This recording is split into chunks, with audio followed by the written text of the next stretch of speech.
This video is sponsored by BetterHelp. More on them later. I recently experienced some severe burnout that caused me to basically quit my job as a developer and pack everything that we had and travel the world with my family. So I decided to make this video in order to talk about burnout and just let you know what it is, how you can avoid it, and what to do if you realize that you are getting burnt out so that you don't completely just go crazy like I did and quit your job and move to Europe for 4 or 5 months. So what is burnout? Burnout is a state of emotional, physical, and mental exhaustion caused by prolonged and excessive stress. It often results from chronic workplace stress that has not been successfully managed. Burnout can affect a person's motivation, performance, and overall sense of well-being. It can also lead to negative attitudes towards work and reduced productivity.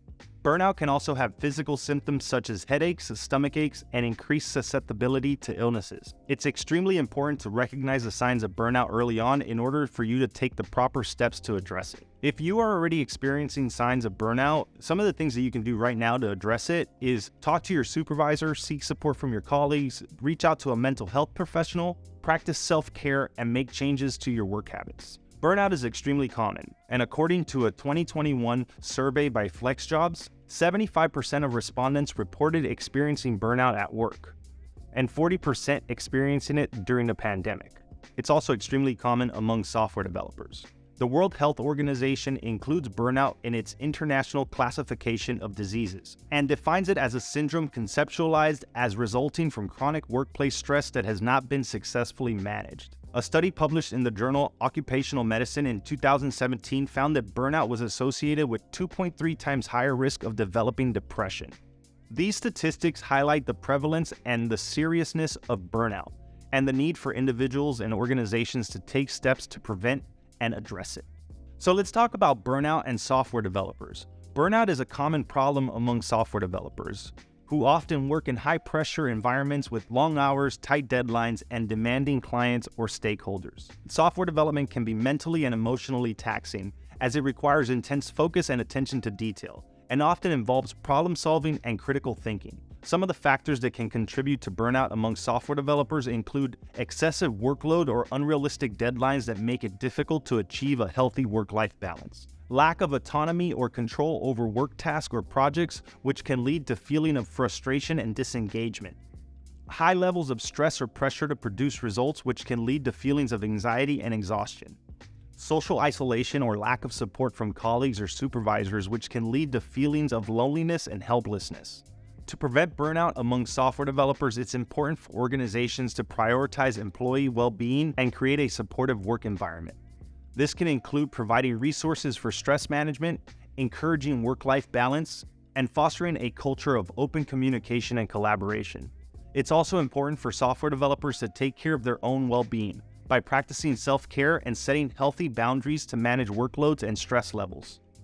While we're on the topic of self-care, I want to take a moment to talk about today's sponsor and how they can help you with your mental health. I originally partnered with BetterHelp while I was on my trip. I reached out to them personally because I really like the service that they provide. So I'm really happy that they're sponsoring another video.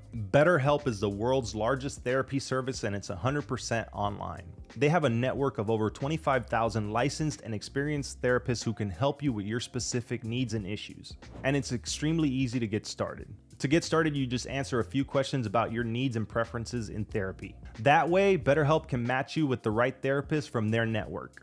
Then you can talk to your therapist however you feel comfortable, whether it's via text, chat, phone, or video call. You can message your therapist at any time and schedule live sessions when it's convenient for you.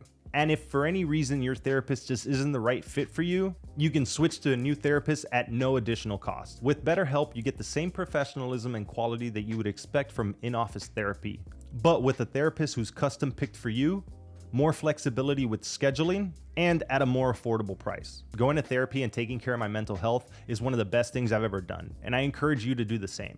If you're looking to talk to a licensed therapist and don't know where to get started, go check out BetterHelp today. You can use my link and get 10% off your first month at betterhelp.com/DorianDevelops. That's BetterHelp, HELP.com/DorianDevelops. You can also just click the link in the description below. All right, let's get back to the video. There are several studies and surveys that provide insights into burnout among software developers, and here's a few statistics. A 2018 survey by Stack Overflow found that nearly 60% of developers reported working more than 40 hours per week, with over 25% working more than 50 hours per week. A 2021 survey by Hired found that 41% of software developers reported feeling burnout, with 38% citing long hours and 37% citing stress as the main causes. These statistics indicate that burnout is a real issue for many software developers, and that work demands, lack of control, and poor social support can contribute to burnout. Here are some common warning signs that may indicate that you or someone you know is experiencing burnout. The first one's going to be physical and emotional exhaustion.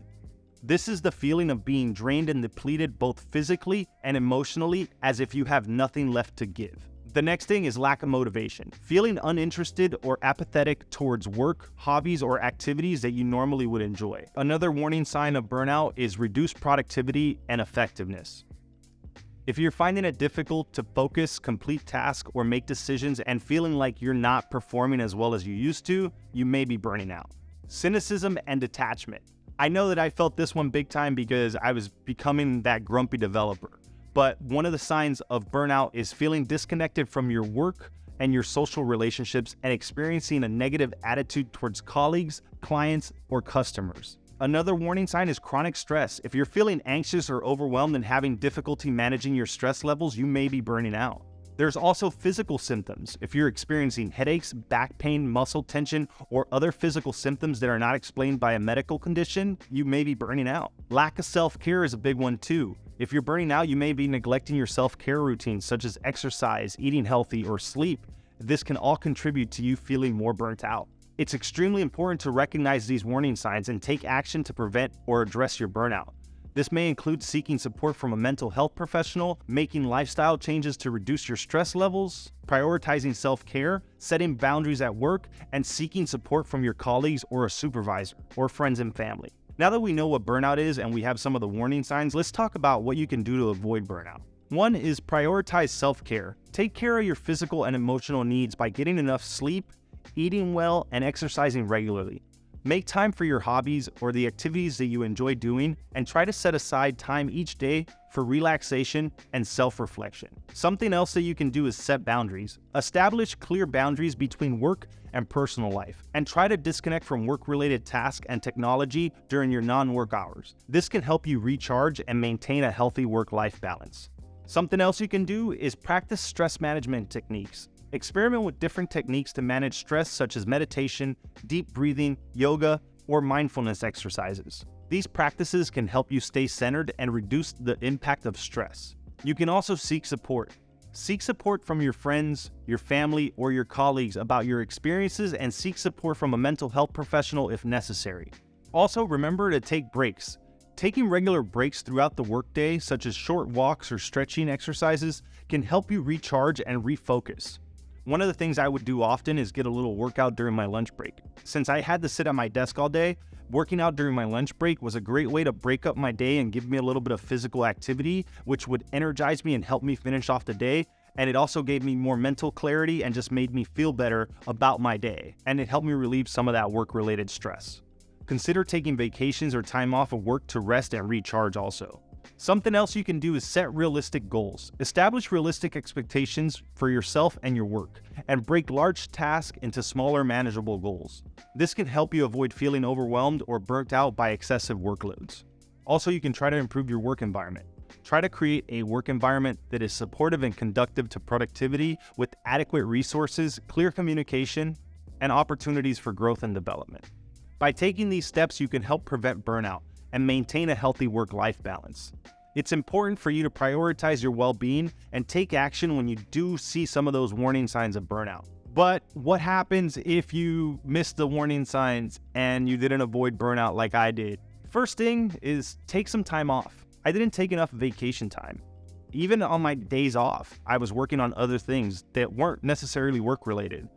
I tried my best to avoid taking work home with me from work, but then I picked up side hustles and different hobbies that were a lot of work for me to do, and then that burnt me out on my free time, and I was basically burning the candle at both ends. So make sure that you take time off. Consider taking time off of work to rest and recharge.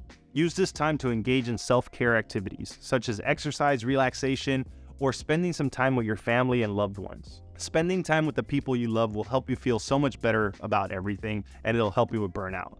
Also, you can seek support. I've mentioned this a lot throughout this video, but make sure that you talk to your friends, your family, your colleagues about your experiences, and consider seeking support from a mental health professional if you need it. If you are dealing with burnout, there's a good chance that you're also dealing with depression and anxiety. So make sure that you do get professional help if you need it. A professional therapist can help you develop coping strategies and can also help you manage stress more effectively. Something else that you need to do if you are burnt out is reassess your workload. Talk to your supervisor or manager about your workload and consider delegating tasks or reprioritizing your responsibilities. Many of the times we burn out because we're working too much or we're taking on too much at work. You may also want to consider setting more realistic goals and establishing clear boundaries at work. That way, work won't get between you and your personal life. I've already mentioned practicing stress management techniques in this video a few times, and it's not only a good way to help you avoid burnout, but it's also a good thing to do if you are burnt out, because practicing stress management techniques like meditation, deep breathing, yoga will help you manage your stress, and consider incorporating these into your daily routine and just make it a part of your lifestyle. And on the topic of lifestyle, let's talk about lifestyle changes. Make sure to make positive changes to your lifestyle, such as improving your diet, getting more exercise, or reducing your alcohol and caffeine intakes. If you're already burnt out and you're experiencing a lot of the things that come with burnout, you probably can benefit from taking care of your mental and physical health. If worse comes to worse, consider a career change. If your burnout is extremely chronic or severe, you may want to consider a career change or taking a break from work altogether. Taking the last 6 months off along with other things has done wonders for my mental health. And I know that not many people have the luxury of doing that, but if you can take a good long break from work to put things into perspective and really figure out what it is you want from life, you might need a career change or maybe just a new job. People don't quit bad jobs, they quit bad bosses, and often bad bosses create burnout. So if you have to quit your job and find a new one, that might be the thing that you need to do in order to take care of your burnout. At the end of the day, you have to look out for yourself and make sure that you're in a good spot. Really, that's all that matters. And remember that dealing with burnout is a process and it takes time and effort. I was still experiencing some of the symptoms of burnout after quitting my job and going on vacation. It still followed me around a bit because I had developed so much burnout over the last few years that it was just that severe. And it took some time for me to just kind of let it all go. So be patient with yourself and seek support if needed. With the right strategies and support, you can overcome burnout and regain a sense of balance and well-being in your life. All right, with all that said, I hope this video was helpful. Thanks for watching, and I'll see you next time.